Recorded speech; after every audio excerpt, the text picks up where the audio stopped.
Now, our next guest is someone who I admire greatly, personally. If you have not followed her bloggings regarding the National School Chaplaincy Program and the High Court challenges, the various High Court challenges, then frankly you're not doing being informed right. Okay, it's Chrys Stevenson. She's fantastic, and welcome, Chrys.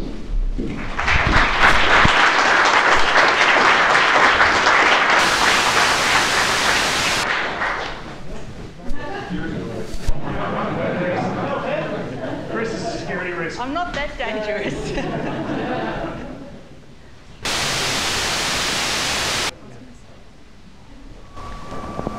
This is me on Christmas Day in 2012.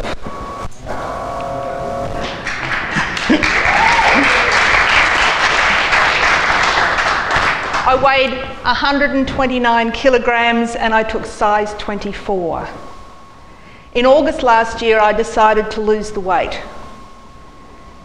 Since then, I've lost 50 kilograms.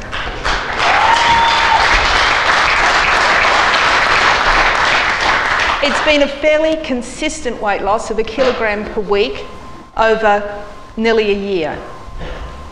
My doctor calls me the incredible disappearing woman. I'm not a weight loss evangelist. If you're not interested in losing weight, that's absolutely fine with me. But if you do want to lose weight, or you need to lose weight, I'd like to suggest that you lose it skeptically. People keep asking me, how did you do it? And when I say diet and exercise, you can see their faces fall, poor pets. Oh, groaned one guy who clearly thought I held the secret to demolishing the veranda over his tool shed. I was hoping you were going to say something easier than diet and exercise. Here's the $1 billion secret. Losing weight is about maths, not myths. You will gain weight if you eat more calories than you burn. You will lose weight if you burn more calories than you eat. It's so astoundingly, boringly simple. I may have to throw in a little pole dancing to make this speech entertaining.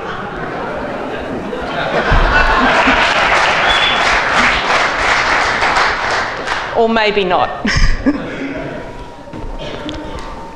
It's not an exact science, but basically weight loss can be reduced to a simple formula. It amounts to this. You need to know how many calories per day you burn at your normal activity level. You need to boost that with some calories burned with extra exercise. And to lose half a kilo per week, you need to eat around 500 calories per day, less than you burn. Now you can go online and find a basal metabolic rate calculator. The good news is that even if you spend the entire day on the couch, you're still burning calories, quite a lot of them. This is your basal metabolic rate, the calories you burn just being a sloth. You'll also find the factors to account for your daily activity level, your normal activity level, online. If you're basically sedentary, you multiply your basal metabolic rate by 1.2. Now, I'm a writer. My normal activity level is somewhere between comatose and death. Frankly, I just based my equation on the sloth figure. You're going to have to do extra exercise. Exercise buys food calories, and the object is to reduce how much you eat, not to starve or even to feel hungry. Be realistic. Work out how much extra exercise you can do and factor the calories you'll burn into the equation. There's roughly 3,500 calories in half a kilo. So to lose 0.5 kilogram per week, you need a calorie deficit of around 500 calories per day. If you want to lose 1 kilo, you need to subtract 1,000 calories per day. But then you'll almost certainly need to increase the amount of exercise you do, because you need to buy more calories to eat, otherwise you'll be on a starvation diet. And please don't eat less than the minimum recommended calories without consulting your doctor. Now I need to make a major disclaimer here. This is not a magic formula.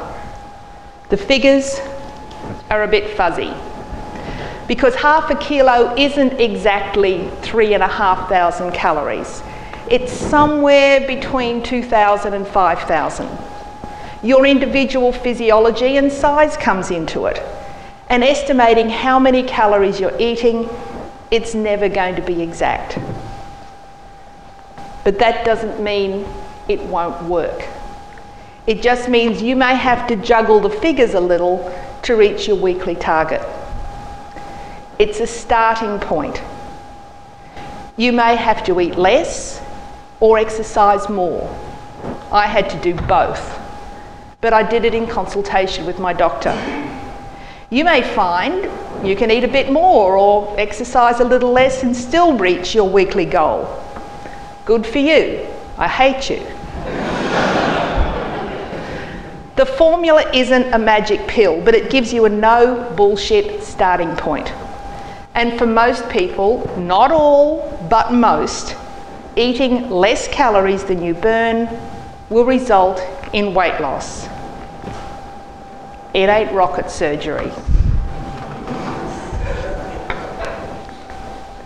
Technology can help. I use 2 free phone apps which help me to track my calories in and calories out. This one's called MyFitnessPal, on which I log everything I eat and all the exercise I do. The other one is called Moves. It makes it easy to track how far and for how long I've walked. Now, here's a revelation. Bad diets work. Because virtually any diet that drops your calorie consumption below your calorie expenditure will make you lose weight. Any diet will work, as long as you stay on it or don't die in the attempt. The weight loss industry is a multi-billion-dollar scam.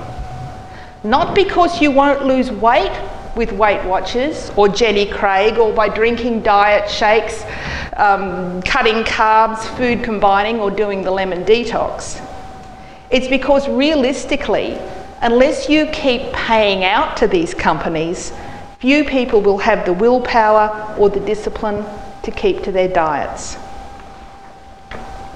As for diet books, all the way out claims about miracle foods, superfoods, eliminating toxic food groups, or other weight loss discoveries are mostly complete and utter bollocks. If the diets work, they work because they limit the number of calories you eat. The rest is gimmick. You don't need someone else's diet plan. In fact, if you go on someone else's plan, you'll almost certainly fail in the long term, because it's theirs, not yours, and you're always going to revert to what's familiar to you. You don't want to go on a diet at all, because going on a diet suggests that it's something you're going to go off. Instead, you need to work out a strategy for eating less calories by modifying what you eat now. You need to look at your calorie allowance and your current eating habits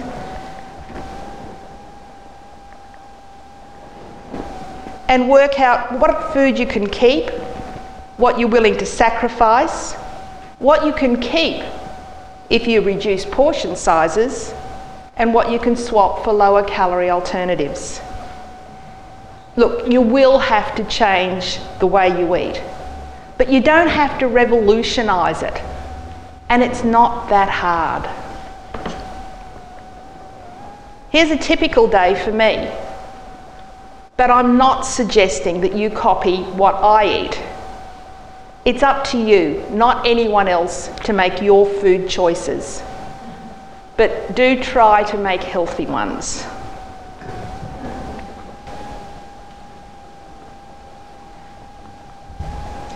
The good news is that one of the biggest and most harmful myths about weight loss is that you have to go through Biggest Loser style torture at the gym to lose weight.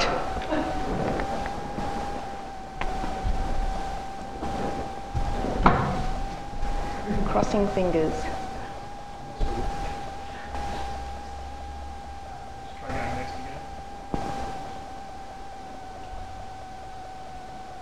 No.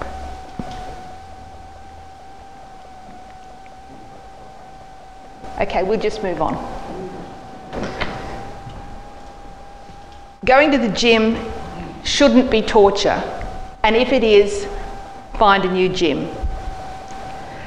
The Biggest Loser didn't encourage me to lose weight. It made me terrified to set foot in a gym. Luckily, I did join my local gym, and I can honestly say that I lost 50 kilograms and got fit and strong and toned with very little loose skin, without ever once going faster than a brisk walk, lifting more than 5 kilograms, or raising more than a very slight sweat. I'm built for comfort, not speed. I have never worked out until I threw up. I lost 50 kilograms without once having to tie a tow rope around my waist and pull either a locomotive, a semi-trailer, or an F111. Occasionally, I puff and pant a bit. That is the extent of my exertion. Honestly, I'm still not fussed about exercising, but I figure it's the rent I have to pay on the new body.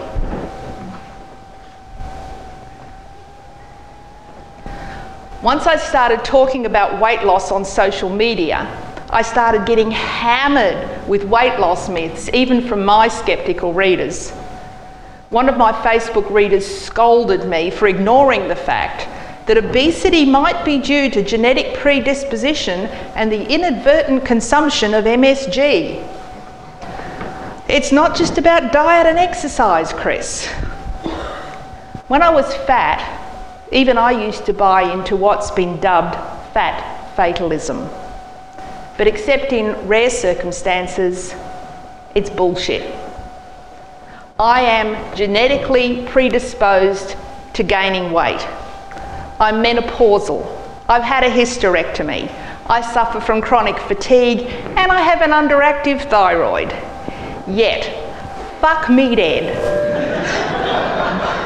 When I started exercising and counting calories, the weight just melted off.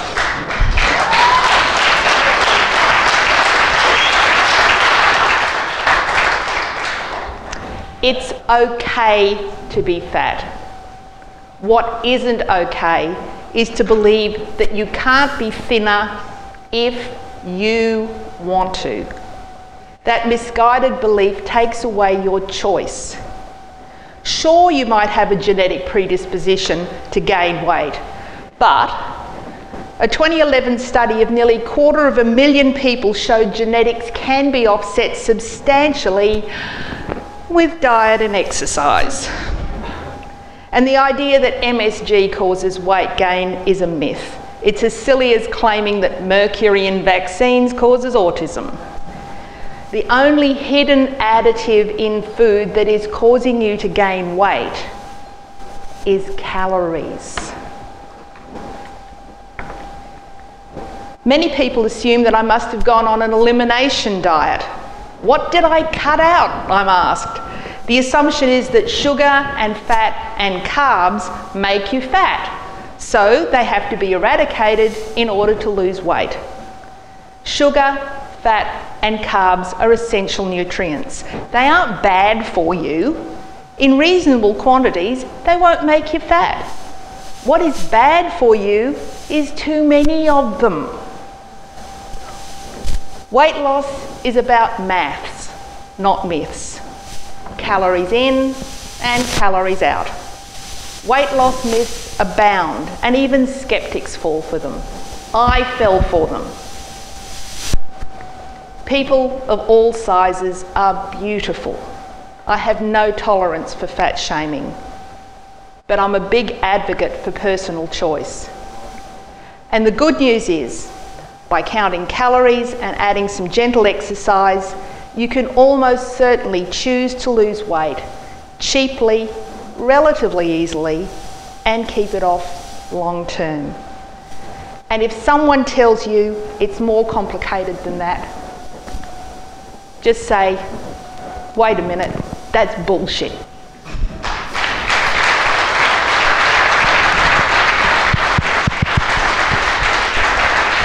All right.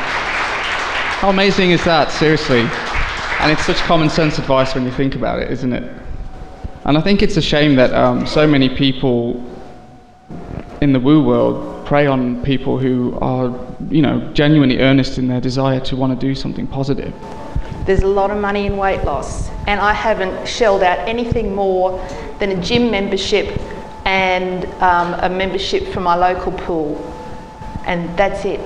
No programs, no special diets, nothing. Just wasn't necessary. And what my trainer said to me is, just keep turning up every day. And that's all you have to do. Just keep doing what you did the day before. Does anyone have any questions? Can I add, you can ask me anything you like, and this is personal things, so I'm not going to be offended, but you can ask me anything you like, and if it's personal, that's fine. All right, if you've got a question, we'll just get you to jump up to the mic there and fire away. Yes, so in the gym community, there's like this huge rally around like different products and supplements. What is your stance about how they actually work? Is it worth the money? Never taken a product or a supplement 40, 50 kilos, baby. You can complicate it all you like, and if you want to do that, that's your choice. What I'm here to tell you is that I'm one person. I'm not complete evidence, but the evidence seems to suggest that you don't need to complicate this. It's about calories. And, you can try all the products in the world, you can try not eating carbs, not eating sugar, you'll still lose weight, but you're not going to stay on it. You're not going to buy these products for the rest of your life. I'm not doing anything substantially different now, except I've adjusted the way that I eat, and I get off my ass and I get out of the house.